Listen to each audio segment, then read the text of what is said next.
Welcome to our class podcast at the University of North Texas. My name is Tristen VanBeem, and I will be your host this evening. This podcast is all about loneliness in today's modern society with today's modern youth. Multiple factors contribute to why college-age students are becoming more self-isolated and lonely during what is typically claimed as the best years of their lives. Our group will dive into what is causing this loneliness epidemic and what we feel can help the situation. Well, our first question is, how did we come up with the topic and why do we think it's important? So I guess we can just talk about how we came up with the idea, because we started very far from what we ended on, because we had thought about the loneliness topic in general, and it kind of moved from like COVID. It moved around a lot, and then we ended up with technology. Yeah, I think originally we kind of were focusing on more of the health aspects. No, I mean, I feel like we definitely started with the whole that part, and then we got to the cell phones, but I really feel like the cell phones are the main part of it. Like, you know, and COVID and cell phones, just a combination, kind of made it worse because people got relied so much on their cell phones because they couldn't leave the house. And now I feel like it's just more socially acceptable to like not want to reach out and like not make friends and stuff like that. It's more just like people expect you to kind of stay to yourselves now. And then I feel like we kind of tried to reach out to a diverse part of the student population. We weren't really just looking at like one specific group of people, but kind of trying to diversify. Like The next topic I thought we could talk about was we did a student survey. We made our own survey and then asked random UNT students to fill it out. So I figured we could kind of talk about the journey of that, any issues we had. Okay, that was really hard. It's like I feel like no one would want to actually do the survey or like actually say how they were feeling. Yeah, and, once be we honest. told them what it was about, they kind of got a little more shy. It is something that people struggle to talk about because it's really personal. And so, especially whenever you're just typing it into a text box, you don't want to be honest because you don't know who it's going to. We got a lot of interesting information from using the survey. We asked very general questions, and we just went to really populated parts on campus. So we went to the library in the Union, for example, and we would just hand it out randomly and just ask people to do it. We didn't ask anyone in particular. And we got very interesting data from it. We learned more what people do when they're lonely, which tended to be reaching out to friends and family and then going on their phones, watching TV, that sort of thing. And we got to learn that a lot of people are actually lonely. Even if they're not lonely all the time, they at least admit that they've been lonely sometimes since starting college. So I think that's really interesting data to have. I think we gathered a lot of data, honestly, for the small kind of amount of time that we spent on creating the survey. And I feel like we got a pretty diverse amount of responses too. We definitely got people who were what is loneliness? Never experienced that. Yeah. Which I thought was interesting too, especially coming from a college student kind of perspective. Which is also weird because I feel like a lot of college students now that they would be lonelier because of COVID. Most of us at least were starting college during COVID when it was starting. So I feel like that kind of affected. Yeah, I mean, I think I kind of find myself, even when I am with people, still using the phone as an outlet or I don't really have to pay attention to what's going on with everyone else because I can just kind of zone out and do my own thing. Yeah, I've kind of noticed that too when I'm with my friends is instead of trying to continue the conversation going, I can just look on my phone instead because it's less awkward than trying to start a new conversation with them. And I noticed that with a lot of other people too, is that even when I'm out on at the bars or just hanging out in any social groups, most people are on their phones most of the time. And I just feel like maybe it's for social anxiety or something like that. They just don't want to feel awkward or say the wrong thing, so they kind of just scoop to their phones immediately. I think it's definitely social anxiety because that's what I do is I'm on my phone and more public situations I'll just stay on my phone because it's Especially if awkward. you go somewhere by yourself and you're eating for the Union example. And you're I wouldn't mind talking to someone, but at the same time, it's so embarrassing that I'm here alone, so let me just pull out my phone. Well, you're not going to go up to someone you've never met before. Realistically, you're just not. Yeah. Do you want a piece of my sandwich? Yeah. It's if there's a lull in a conversation before you'd have to pick it back up and be okay, what can I say? But now it's oh, well, I'll just get on my phone. We don't have to keep talking if there's nothing to talk about. And then, I remember one interview I did with Goal Second, she kind of said that it's not about how many friends you have or, how many people you're around. You can still feel lonely. It's also just, I've noticed, I'm just comfortable with how many people I know. I don't get up every day and strive to meet new people. I don't know. I've never been one of those kind of people. I'm cool with just putting my headphones in and walking to class. I just feel everyone I know now is, who I'm cool with knowing, the rest of my life. I don't really care about meeting new people that much. But I don't know if that's, how everyone else feels on, because I always see everyone walking around, campus with headphones and stuff. So I don't know if they're feeling that same way or they just have some really good music that I'm not aware of. But Yeah, I just really like my music. You know, I can't waste that time. So. Wait, why do you think you do that though? Like you don't want to like find new friends.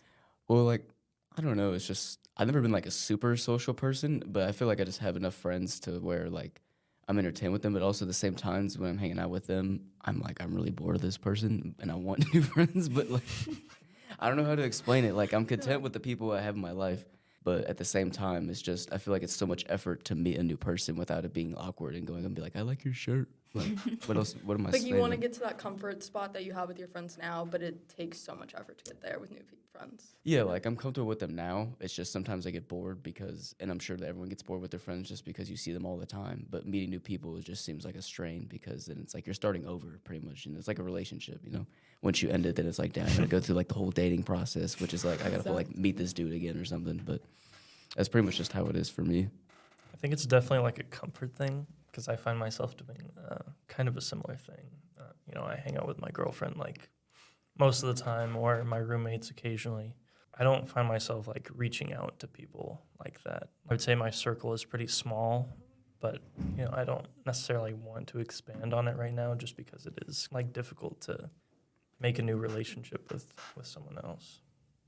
Yeah, I think one thing to note about that is that even whenever you say you get bored with your friends or whatever, we don't have to be around people to be entertained. I think that's a big part is that now we can just get on our phone. We're like, oh, I'm bored. I don't want to hang out with friends. I'll just watch TikTok. And then you're still getting interaction in a way because you're seeing all these people's lives and you feel like you're there. So you don't really need to be around people. So I think it kind of stops people from socializing. Do you feel like it's a bad thing that we don't need to be around people to be entertained and stuff like that? Or do you feel like it's just this new wave of like technology that we're just going to get used to? I think it's just the new thing. Like, I think it's important, to still like be around people, still have friends, but you don't have to be around someone 24/7 to feel like you're not lonely. I think it's a good and bad thing. I think it's good for people to be able to be by themselves and like be happy with themselves. I would say I'm pretty introverted just as a whole, and it's pretty easy for me to just like spend time on my own and be perfectly content with playing video games or working on something or Same. reading a book or like going to get coffee by myself. Like it doesn't feel like sad to do, you know, even though someone might look at it like that from like an outside perspective, but it's No, you're just kind of like, independent. it's just You're kind of your like how own I'm, best company. Yeah.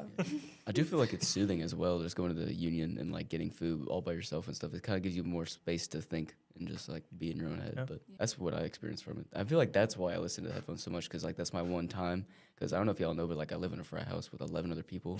So it's 11? always, with 11 Oh my people. gosh. So it's always hectic. So I feel like that's my one time where I just get to be like in my own thoughts and just like do that. But See, I'm like the opposite because I have a toddler. I have an almost 2-year-old. So like at home, it's like constant something happening. So whenever I walk, I literally like don't have any music or anything. My AirPods broke, so I've been like lonely in my head. That's why I So, but then I like started walking like with no music, no podcast, and I'm like, oh, this is kind of nice. Like I just think about my day and stuff, and it's just like finally like quietness. I just hear the birds chirping. When I don't listen to music, I'm like anxious the whole time, thinking like, oh my gosh, everyone's thinking I'm walking weird or things like that. Oh, Like I have to listen to music.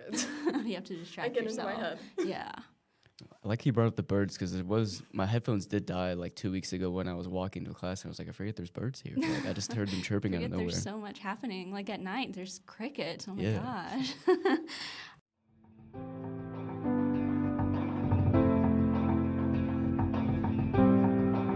Do you guys want to kind of switch it up and maybe talk about our experience interviewing people?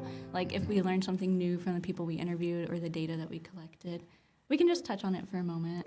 I guess I can start by saying that we did have some issues finding people to interview. I think a lot of journalists like have that issue, but I think whenever we presented our idea to students and faculty, they were kind of like a little bit shy about it. You know, we say, oh, can you do a quick interview? And they're like, yeah, what's it about? And then you say loneliness, and they're like, oh, I don't know. It's a really personal topic, so I think that's the biggest issue we had. I feel like even with professors, they didn't want to talk about it. If their study wasn't directly with our central question, they didn't want to talk about it, even if it was like just a small aspect. Yeah, I don't know why, because you'd assume that professors would be more willing to do it than students because their whole job is to like help students out. But I don't know what it was with that. Maybe they were scared that they weren't qualified because it has a lot to do with like mental health and people still get worried and nervous to talk about it. So I guess they probably thought they weren't going to say the right thing because it's like an issue that everyone sees, but no one has really come up with a solution. So I think while we were interviewing students especially, and we're kind of sitting there and I was kind of like listening to their responses, I was just kind of like, this is not great. But going back and like listening to them, especially through the video editing process, I'm like, these guys actually have important things to talk about. Feeling lonely, not really having very many friends, and kind of what they do to cope with that. I experienced that too when I was interviewing people. They kind of just like, when I told them what the interview was about, they kind of just blew it off and like laughed at it like, oh, I'm not lonely. But then once you start asking more and more questions, I realized like they started to open up more and actually give me real answers. And I feel like that just comes with being a journalist and getting those answers out of people. But I felt bad at the same time because I didn't want them to like share too much of personal stuff. But You didn't want to be like a therapist. yeah, I didn't want to be his therapist. And I didn't want him to like drain all of like his life story out to me. But at the same time, it was like I just needed the real answers. Cause I think some of the subjects didn't even know they may have been lonely. yeah, Until like we started asking, and they probably don't even realize it. they don't realize how technology actually shapes their life until you start asking, like, you asked a lot, like, what intentions do you have when you use social media? A lot of people don't even think about that. They just go on their phone not thinking. And then in the end, if they really sit down and, like, listen to our questions, they're like, oh, yeah, I do pick up my phone a lot in social interactions, and I don't have good intentions when I use it and stuff like that. Does anyone else notice themselves being on social media like way too long? Because like I notice I'll be on TikTok for hours, and I feel like that might contribute to like the loneliness part. It's just I don't realize how long I'm on social media, and then by the time I realize it, it's like already late, so I might as well just go to bed or something. I'm at the point where I just don't go on social media. So That's good. I mean, that's good. No, that's Yeah. good. That's good. it's too much. I don't have the self-discipline for that. Like, I'll be like, okay, I'll only stay on TikTok for 20 minutes. And then, like you said, like, you don't realize how fast time is passing. Like, if I have, like, to pass time real quick, then I just go on TikTok. It makes everything go by so fast. I did like a social media cleanse for about a year. I like logged out of every kind of social media account and like deleted the apps. And I think I really did kind of, try to go out of my way to like hang out with more people and do more things. But then at the same time, I kind of found myself like wanting to just go back to my comfort zone and just be in my home, reading a book, playing my video games, So I don't know. It was an interesting experience. What'd you learn from the social media cleanse? I think it really just kind of solidified that like I'm more content just being with myself. So, but when I was doing it, I was like, damn, I really don't miss like the social media at all. Really, Well, because it's like you're just putting a fake persona out there, right? or like I don't know. It's just everything is one moment in time. It's kind of funny how we're criticizing media, even though it's our major. It's like Yeah, I mean, it's giving our media to whole people.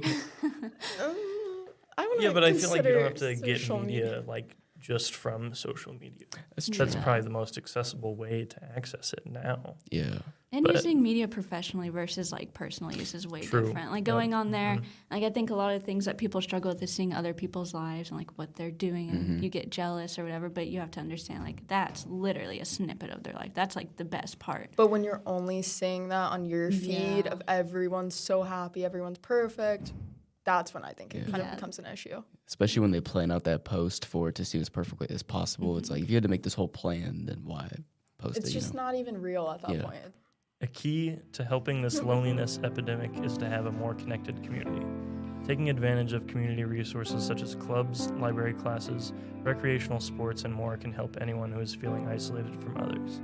For college students, check with your university to see what resources are offered. There are clubs and groups to fit every student, and there is counseling for students as well.